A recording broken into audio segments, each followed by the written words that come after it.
Okay, hello. Hello and good evening, and a very big welcome. Thank you very much for being here. Mhm. Um, just wanted to say this is our very first edition of our Fireside Chat, so delighted to have you. This is a space where we look to shatter stereotypes, celebrate success stories, and learn from the trailblazers like yourselves who are redefining what it means to build a powerful, scalable businesses from Africa out to the world. So here at Melanin Rich, we believe that the narratives about African entrepreneurs, especially about female African entrepreneurs, need to change. We've often heard about what we can't do and the markets we can't access, the heights that we are just beyond us. But today we really want to talk about what we can do because we've got a guest here today who is living proof that those narratives are not just wrong, they're completely obsolete because we can see people that have done it. We can see here with us somebody that has done it. We are delighted to have Maya Horgan Famodu with us today. Maya is the founder and managing director of Ingressive Capital, which is a venture fund that focuses on high impact early stage investing across Africa. Maya doesn't just write checks, she ends up backing winners. Her portfolio includes Paystack. I'm sure lots of you have heard about them.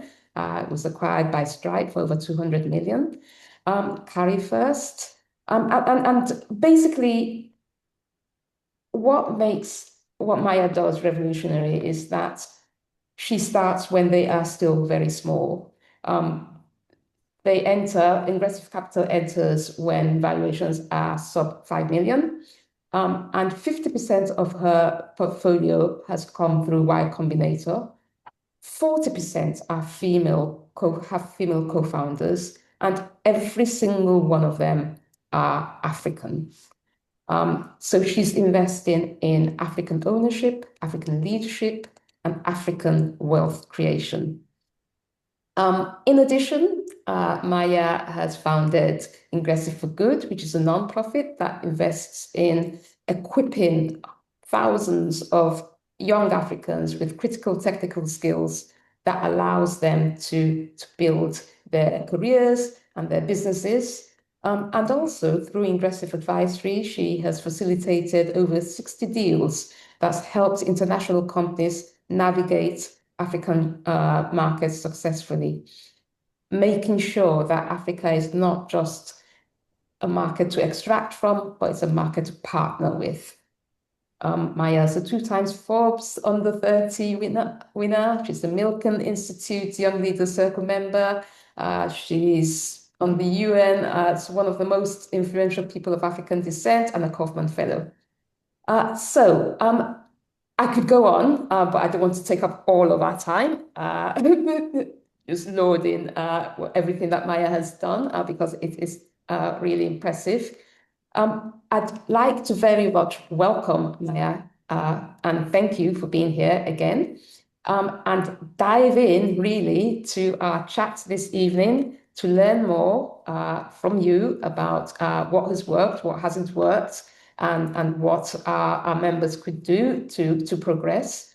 If you are happy, Maya, I'll dive into my first question to you this evening. Well, this evening here, morning for you. Um, the first one's around vision and venture, and it's really about when you founded Ingressive Capital, you had a thesis around, African tech. But what made you realize that Africa needed a fund like Ingressive Capital? And how did you deal with the skepticism that you probably came across, especially given that you're female and its venture is very much a male-dominated area? I'll start with the latter part first.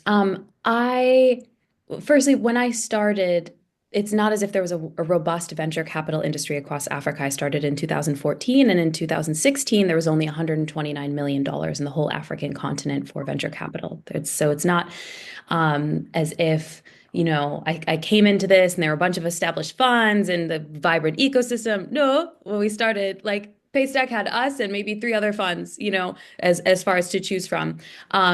And so, yeah, just to debunk the idea that, I came in and there was a robust, or like I had to, disrupt the narrative or disrupt the ecosystem because there wasn't an ecosystem. And so building, fortunately, like the positive side of building, it wasn't like, oh, I was the youngest person in Africa to launch a VC fund at the time. And, like as a Nigerian woman, building there weren't any other like sole GP tech funds at the founded by females at the time.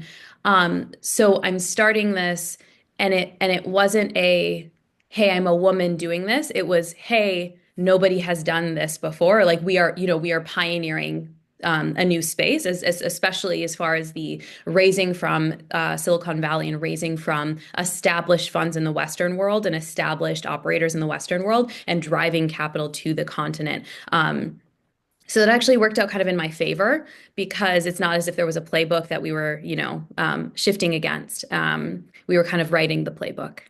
And definitely trying to launch the fund initially was a challenge in that I went to market at the ripe old age of like maybe 22, soon after graduation from undergrad, and tried launching the VC fund 23.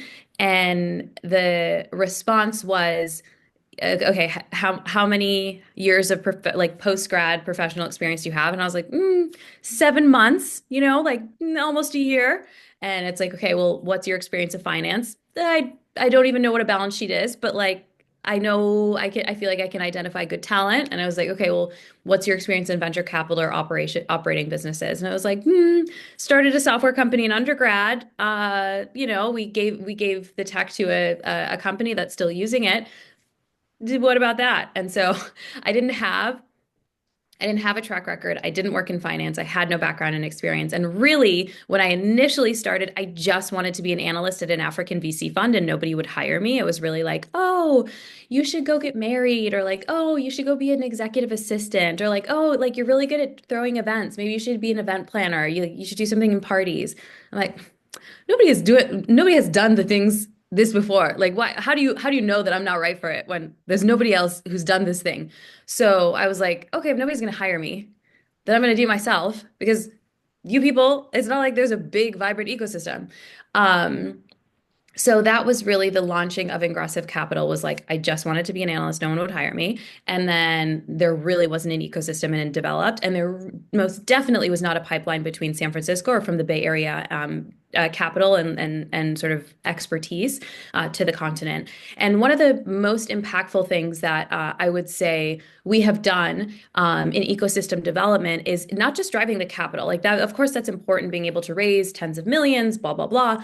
But the most important part was bringing Y Combinator, Techstars, 500 Startups, these firms to the continent, showcasing investment opportunities, showcasing the local tech ecosystem, and allowing them to go home, or not allowing them, they went home and became ambassadors for the continent. And so when Michael from Y Combinator, or Jason Seats from Techstars, or Dave McClure at 500 Startups, or whomever, went home and posted, hey, just did a deal in Nigeria, or like, hey, just came back from Lagos and most entrepreneurial ecosystem we've ever seen, or whatever it was, that in and of itself sold the African story, and really what catalyzed, the jumping from $129 million to $560 million to $1.2 billion to explosive, I'm saying the annual venture capital dollar growth in the African technology ecosystem. What afforded for that really was the ambassadorship of these people that came to the continent and saw the story, backed the story, and then told their friends about it. Fantastic. Awesome. Awesome. Was that intentional? Was that sort of planned? Like, you know, I know if I take these people there that they will sell it for me, or was it? It was multiple parts. It was like I knew that people do things that highly influential people Yes. do and say to do. And so if I can get the most influential people in the technology sector to come to Africa and say that deals are great, other people are going to believe that.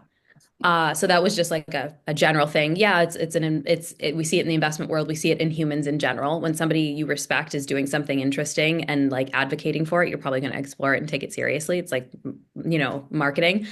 Um, um, so yeah, I can say that. And then also because I initially tried being the analyst, then raising the fund, didn't get super far. I was like, okay, investors, you're not going to give me the money off the bat. Let me take you to the continent, show you investment opportunities. And then once you've made money off of these opportunities, then you're going to trust me to give money direct. So for maybe 2 years, it was this investment tourism play of bringing these global investors to the continent, knowing that the end destination was to eventually launch the fund. And fortunately, we built up a profitable advisory company. So even from the profits of the advisory business, I was able to start investing in technology or in businesses in the technology ecosystem. Awesome, awesome, fantastic. Okay, the next question I've got here is really about this focus on diversity and African ownership. Um, I'm assuming it's intentional, but you could tell me otherwise. But did it has it impacted, do you think, the returns that you've been able to achieve, the fact that you're focusing very much on African organizations? Has it been intentional like, sorry, can you ask that question one more time? What is like, has it been part of the narrative to specifically focus on backing African companies? Exactly. Yes. Yeah, I mean, not even backing, we're not just backing African companies, like companies based on the continent. We are specifically, like, if you check our website, we are backing companies with indigenous equity owners. Because the point of the business is not to just like promote whoever wants to come from whatever country in the world, a bunch of Silicon Valley bros go to Africa, decide to launch a business, and US companies or US firms back them. That's not what we're doing. The core of what my personal conviction is, or what my personal thesis statement is to democratize access to wealth creation through entrepreneurship and equity ownership. So the more people from the countries where we're working who have equity in businesses, who have ownership in companies, and then those companies scale and then sell, it's the more that we have built wealth domestically in that country and transform the country itself. And so, yeah, we don't just so yes, we are bidding on Africa, the macro, the population growth, the economic growth, the pervasiveness of technology, the mobile penetration rates, like all these, we can get into the details of why Africa from the financial side of things. But then there's also the dual thesis, which is if you can empower a generation of young people who build things people want and have real technical skills and have built tools and solutions that have positively transformed their society through like the value creation that people are willing to pay for. Like that's my metric for has it positively transforming the society? Are people really using it?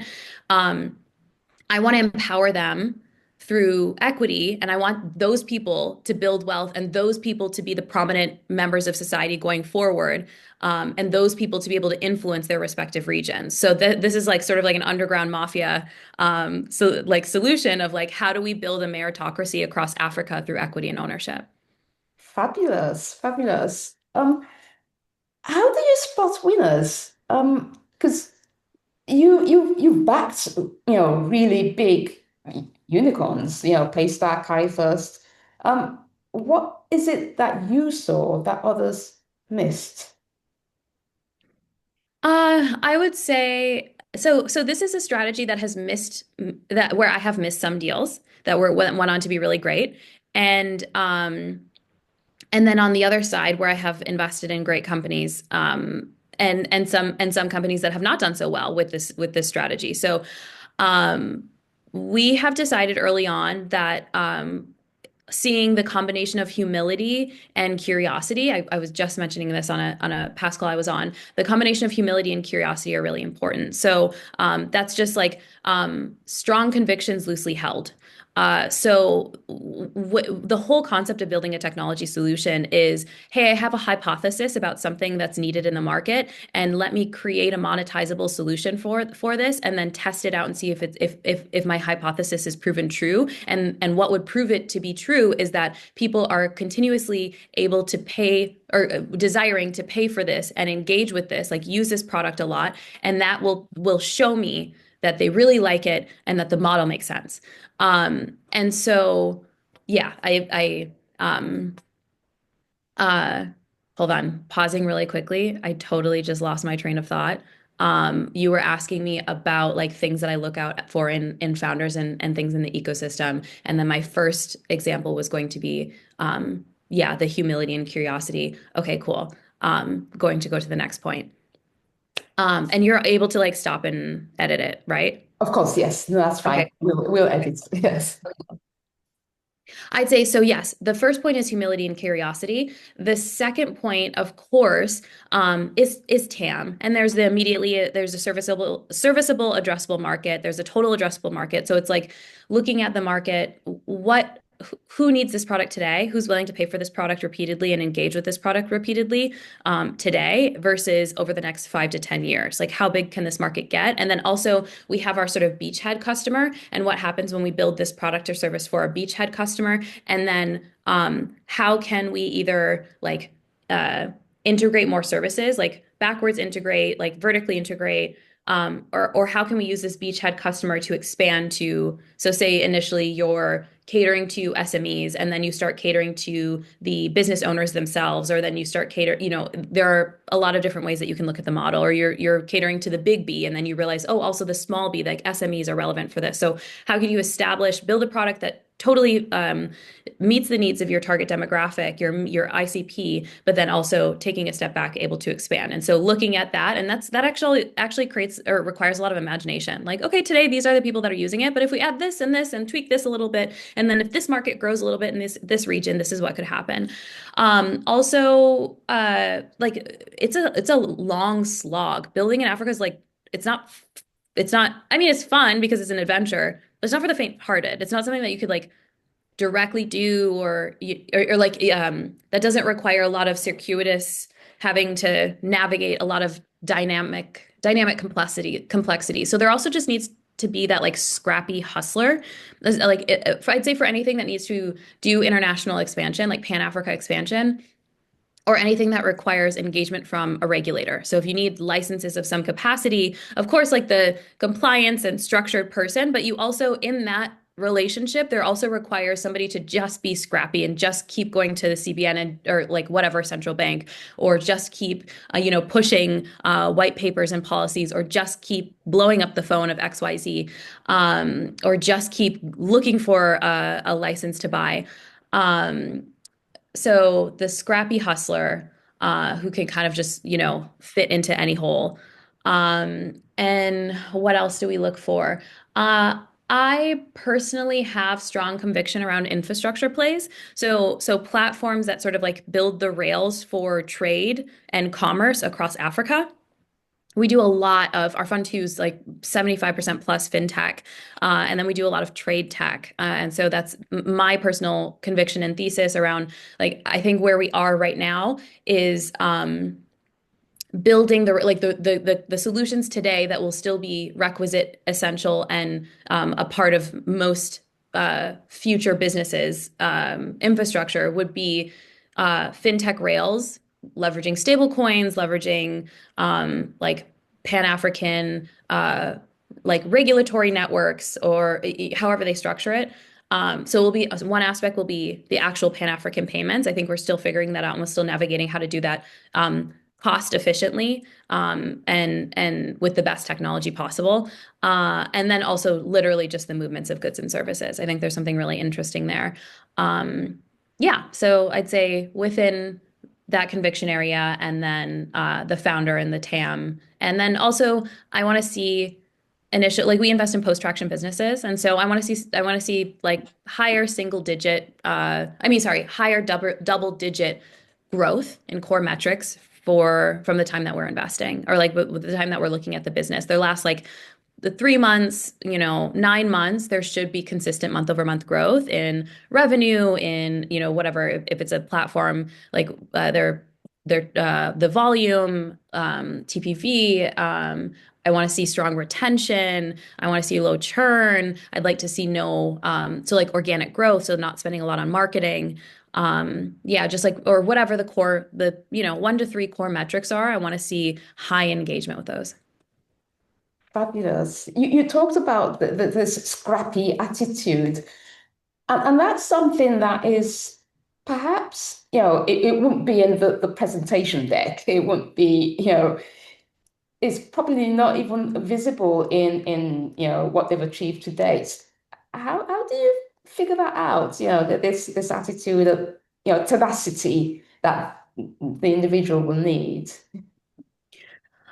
You can see it in different things. Like launching a business and scaling a business across the continent is hard. And, for like small things, um, even just barriers to entry, like asking the founder to apply on the website before getting on a phone call. Do they take the time to thoroughly go through and answer and produce everything? That's just like a thoroughness, and the person is taking this seriously and will do the annoying steps to get the job done. Getting on the phone call, how deeply they know, how much of a subject matter expert they are in their space, how much they've thought through the complexities and the problems where they're working. Um, Also, the amount of traction. Typically, we're going to find like we invest in generally domestic, like indigenous founded businesses built by people who generally were educated and employed domestically. And so, how did these people learn their technical skills? Were they self-taught? Did they like really commit over an extended period of time? Was it something like generally it's not, this isn't something that you just kind of inherent is like technical abilities. So how did these guys cut their teeth in the ecosystem? Also, given the traction the business has made so far, inevitably they're going to have come through some sort of challenges, like there was an infrastructure breach, or there was a cybersecurity breach, or something happened, or a co-founder left, or there was a situation with employee or something like that. And if you are doing catch-ups, like we typically don't meet somebody and then invest the next day. It's typically like a 6 week, a 3 month period of like kind of getting to know the business. And then, but once we do hit conviction, we can make the investments in like 3 to 6 weeks. Um, but within that period of getting to know the company and then asking them to produce and send the monthly updates on their like the monthly investor updates, receiving those and seeing, okay, this is the challenge we have this month, and in the next month, is it the same challenge, or have they solved that challenge and they're focusing on something new? That is something that's really important, is just to see, is what they say that they are going to do in the next 30, 60, 90 days what they've actually done, and just paying attention to that. So time is generally something that's needed. Indeed, indeed, yes. I love how you say that it's not sort of automatic. You meet them, like them, invest. It does take time, and something that we're always telling our members or reminding our members. I'd like to move on then to the work you're doing with Ingressive for Good. Mhm.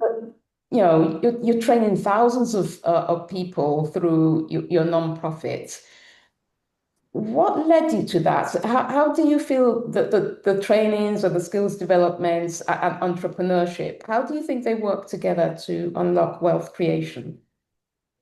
Yeah, I mean, we launched the fund, and then we were noticing we were backing these technology businesses, and then they weren't able to hire the technical talent that they had raised money to employ. And so we realized, one, just from a practical side of things, like, oh, we need to increase the pipeline of technical talent so that our companies have something to uh, back. I mean, excuse me, something so that the companies that we back have something to have a talent pool that they can source from. And so that was the practical side of it. And then the second side of it is, if we're only backing, in each fund, say we back 30 companies across Africa, how many businesses are we missing? Like, how can we really maximize our impact if really our focus is democratize access to wealth creation through equity and ownership?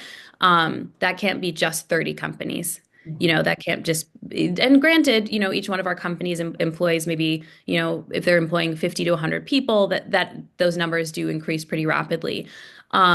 But how can we ensure that every single person who wants to enter the technical space, regardless of their background and circumstance, has the resources to do so? And that is really only possible if we democratize the technical training process, by ensuring there's a tool that, as long as you can just get online, Mm. you can have access to learning. And so that was the theory around the nonprofit, is like, whether you're a sheep herder's son or market woman's daughter, or whoever you are, wherever you're from. If you want to get into the tech space, you can gain the technical tools to do so. And then we have a pre-seed fund where anyone across the continent can apply on the website. And then your company will be assessed purely on its merit on the website, not who you know, not who your parents know, nothing like that. Love it, love it. Great, because it's something, I grew up there and it's very much who you know a lot of the time, which does slow things down. So, I love what you're doing there. Um, Next area that I want to think about, and probably is quite related, is about the gaps. What's missing? What else needs to be done, do you think? In terms, I don't know, maybe it's policy, maybe it's more networks. Don't know. What do you think might be missing? Hmm.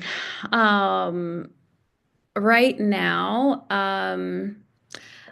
I think there needs to be, so Ghana and Rwanda just established a sort of license agreement, sort of a cross-border fintech licensing agreement, where if you launch and you have a license in one country, you can also launch and technically have a license in the other. And so we need to see more Pan-African, sort of like ECOWAS type partnerships. I'd love to see the African Union really take off and have sort of tax incentives or tax breaks, yeah, across the continent, and allowing for partnerships for trade, for the movements of goods and services, and then also the regulatory framework. I'd like to see some sort of fintech API. So you get a certain type of license and it allows you to operate across the continent. Fantastic. Yeah, that makes a lot of sense. Okay. Okay. Moving on then, to something that we touched on earlier on.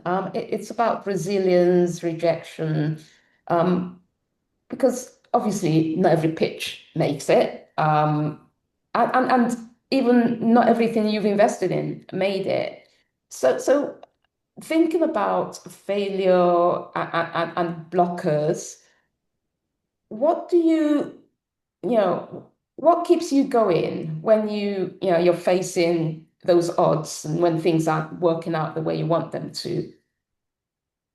Yeah, I mean, I just see this all as a numbers game, and I have from the beginning. I think what really is the kryptonite and what can really take a founder down is this idea that no's are personal. That it's like you're not good enough, or you didn't do it right, or like you can't do it. When really it's really just a numbers game. It's like, when I started this out, I was like, okay, I can probably close one in every 20 people that I meet to be an LP in the fund. How many, if we need to have, and if they're probably going to write maybe a 250 to $500,000 check, or maybe, and then maybe one in every 40 are going to write $1 million check.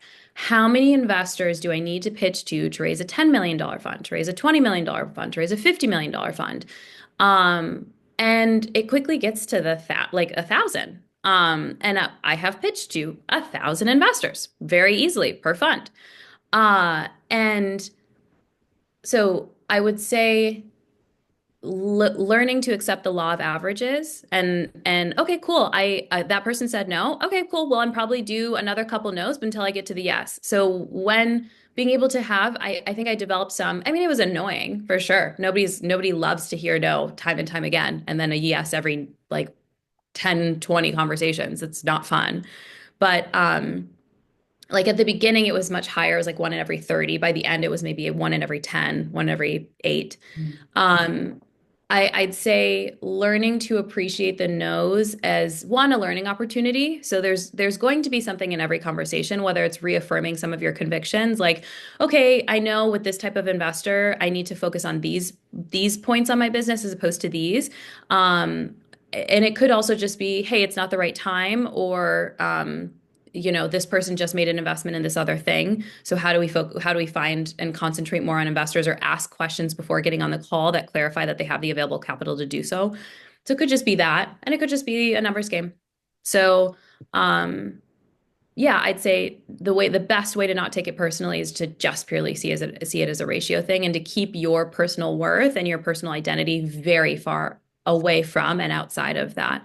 It is necessary, I did have a challenge of pitching and feeling like there needed to be some consistency throughout the pitches. Like it's going to be disingenuous if I'm changing the narrative, not fundamentally, but if I'm focusing with impact investors more on the impact. If I'm focus on purely the financial, or purely financial focused investors, I'm purely focused on the financials, blah blah blah.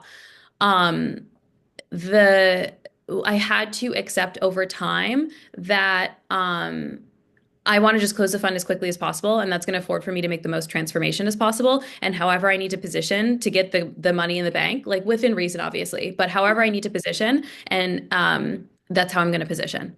So you want to back an impact focus, a female funded, black owned impact fund? Great, happen to be that. You want to focus, or you want to back a high performing with multiple exits, top decile MOIC and IRR fund? Great, got that.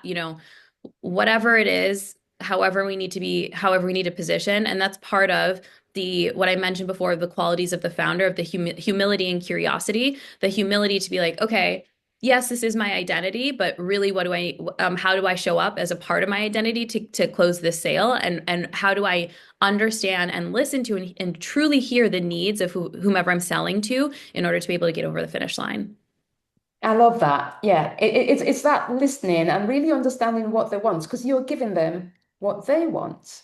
You've Mhm. got your goals, but you're marrying your goals with theirs, and that's the only way through. Yeah, absolutely, absolutely. Thank you. Okay, we're getting there, almost there. Just a couple of questions left.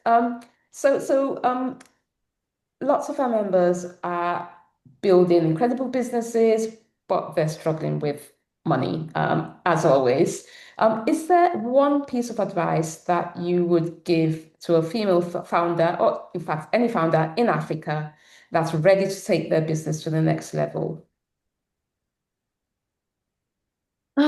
I would say that capital meets good opportunity.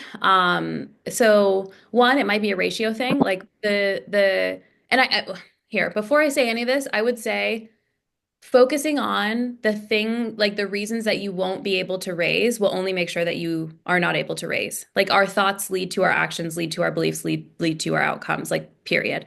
Um, so even starting with like, oh, I'm a black woman from this background trying to raise business or trying to raise money when this is what the ecosystem is like.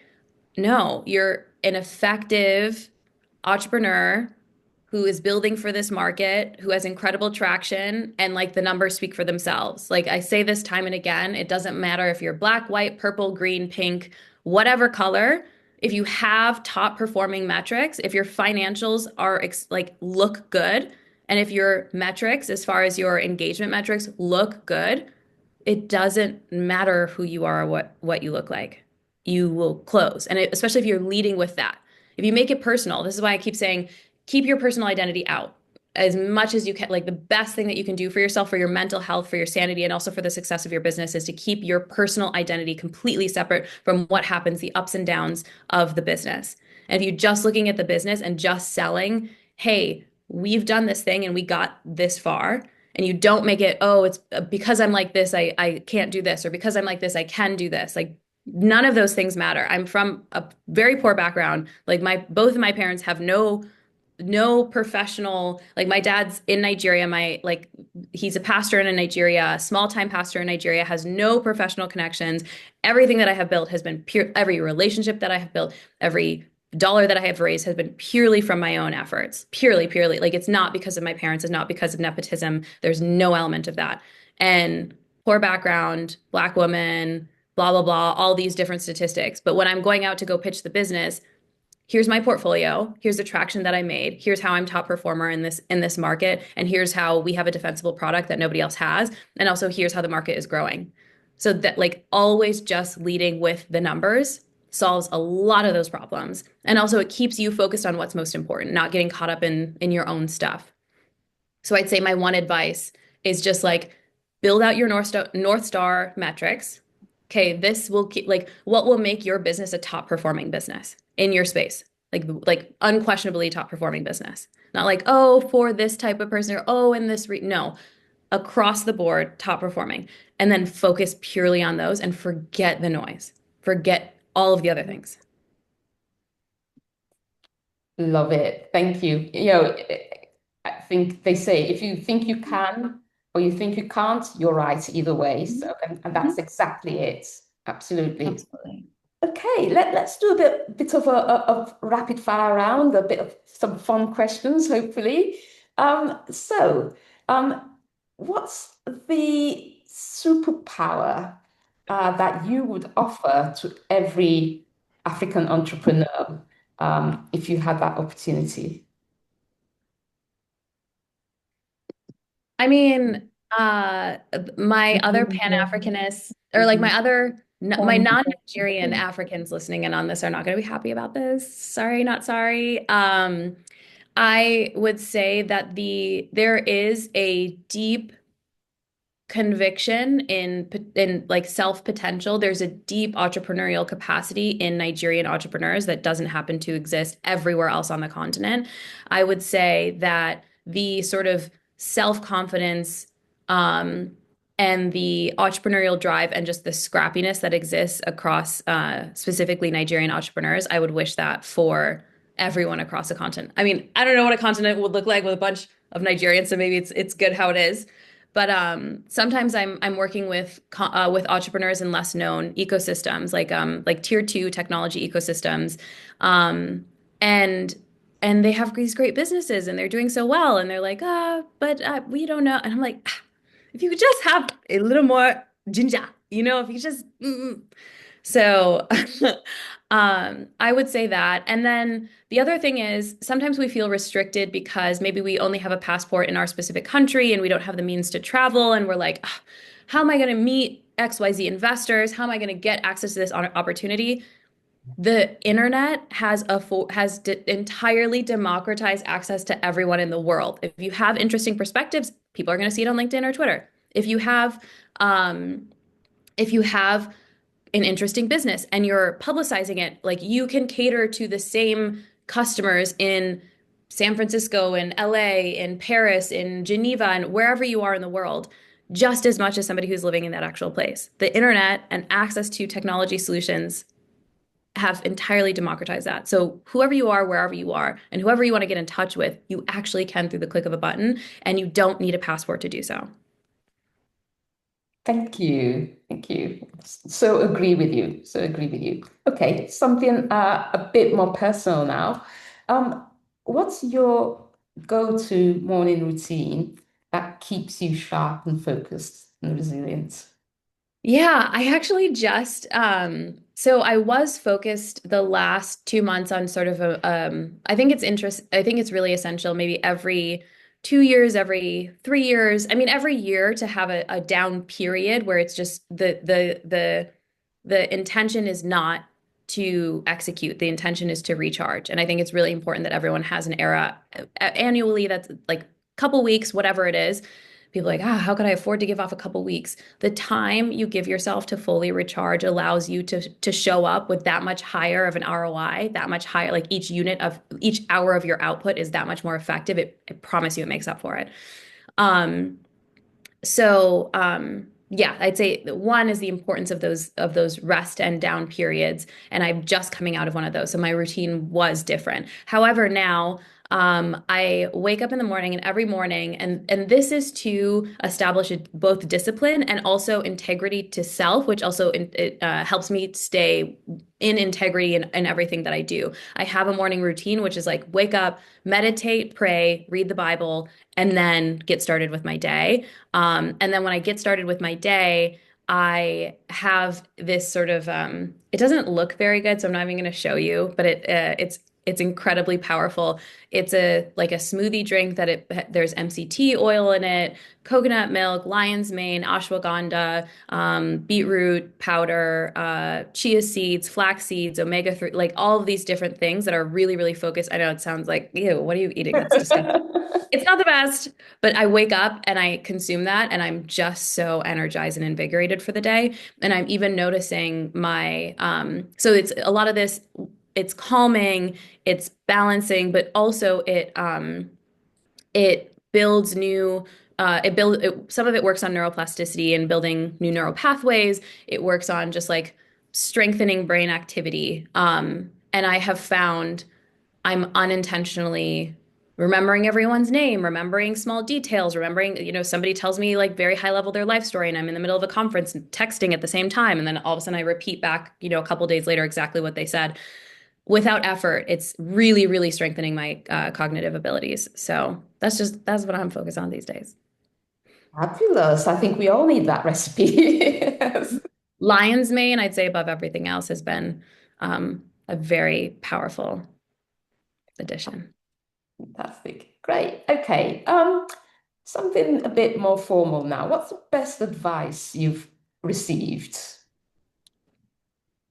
In my life, Yeah, big question. Hmm. Uh, um, there is so actually Odun, who co-founded PiggyVest, her father um, uh, is late, but he told her. So we had a meeting, and she was showing me one of her tattoos, and it says, "Be you, the world will adjust." And that's really always stuck with me. And she mentioned that's something that her dad would tell her growing up is don't worry, like be you, girl, the world will adjust. And increasingly over time, oh, I have to position to this type of investor and I have to be like this so I can raise this money. Oh, this founder, da da da. Oh, this team member, maybe if I could just be a little bit more like this, da da da. Duh, I'm me. And as long as, you're riding with true values, compassion, kindness, integrity, da da, all those things, it's yeah. be you. And really, really the world will adjust. That isn't to say, again, I'm not conflating the identity with the business. I'm not saying, go out and say, hey, make every pitch about you personally and like, hey, I'm me. Listen to what I have to say. And this is why, these are all the personal things about myself that you have to accept in order to make this investment or what, like, no, leave your identity at home. Like leave your personal, all that personal stuff at home. But really like the way that you show up in the world, um, doesn't have to be compromised, and the right business partners, the right opportunities will come to you. So the difference there, it might sound different, is you don't have to be promoting everything about your personal life or the personal aspects of you and be accepted for those things in every aspect of business to do great business, but you can still lead and exist fully in truth of your core identity and be honest and authentic to yourself. Um, and and the world will adjust. Like the right opportunities will be drawn to you, the right people will be drawn to you, progress will be had with you in alignment with your core authentic self, if that makes sense. Absolutely. We're all made unique for a reason. And like you say, the right thing will be attracted to who you are because of who you are, not because you've changed. So absolutely. Okay. Let's see. So if you had a way to describe the future of female entrepreneurship in Africa, with just one word, what word would sort of jump out at you? I mean, Africa, so I'll give you the one word, but I'm going to tell my story before the one word. Um, Africa has the highest rates of female entrepreneurship in the world. And of every top fund or of every venture like main venture fund that they have either a female co-GP, a female GP, or a female partner. Like there aren't a bunch of funds operating and investing in Africa that don't work with women or don't have women in senior positions. So I just want to paint that picture that Africa is quite ahead. And as far as female presidents, prime ministers, world or country leadership that is female, Africa has pioneered and been ahead of a lot of other places in the world. Not to say we don't have a lot of work to do, but I want to give flowers where flowers are due. Now, the word to describe the future or the next generation of female entrepreneurship in on the continent is and powerful. Um, I I really see increasingly women coming without pretense. There's no like, oh, I am this, that, and the other of what I was talking about before of just coming in with the numbers, coming in hot with the numbers and just presenting and pitching the truth of what of the core of the real value that they are adding to their ecosystem, to their economy, to their community. And that is true power. Fabulous. Power. Yeah. Love it. Okay, very last question, promise. We'd love if you could give us some bold prediction about venture capital in Africa or perhaps female-led startups in the next 5 years that might surprise us.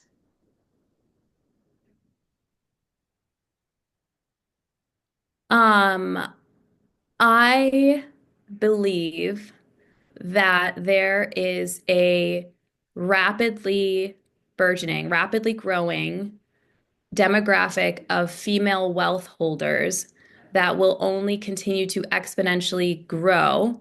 Um, this is longer. This is more than the next 5 years. This is longer than maybe the next 15, maybe 20 years, but we will still see it. Um, I think that we are going to be wildly surprised by the female wealth holders and the transfer of wealth to women over the next 20 years, specifically on the continent. And the I think that it will be one of the fastest growing globally. I'll say that.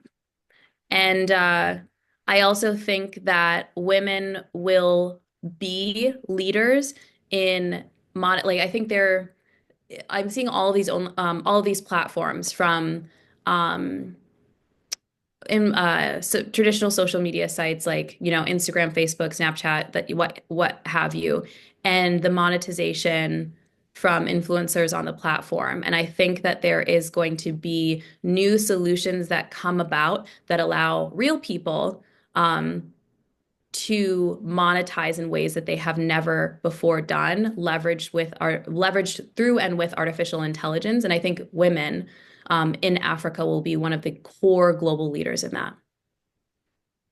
Can't wait. Can't wait. Fab. Well, there you have it. It's been awesome. I've learned so much. It's been really, really insightful, I felt, and I know everybody would echo this. Um, can't thank you enough for giving your time, your energy, your insight. Even just the fact that you're here is obviously inspiring because, just reminding us that, yeah, okay, fine, we're all busy, you could have used your time in lots of ways, but you've given it to support and stand behind what you believe in. So we do appreciate that very much. To wrap up now, I think what we'll do is we'll split the room so that Rama, our business development manager, will be able to answer any other audience questions and provide information about Melanin Rich and so on. And Maya, I'll grab you and pull you into another room just so you and I can just wrap up nicely and I can thank you again and we can go from there if that works for you. Great. Thank you so much. Fantastic. Great. I will open the rooms and we'll go from there.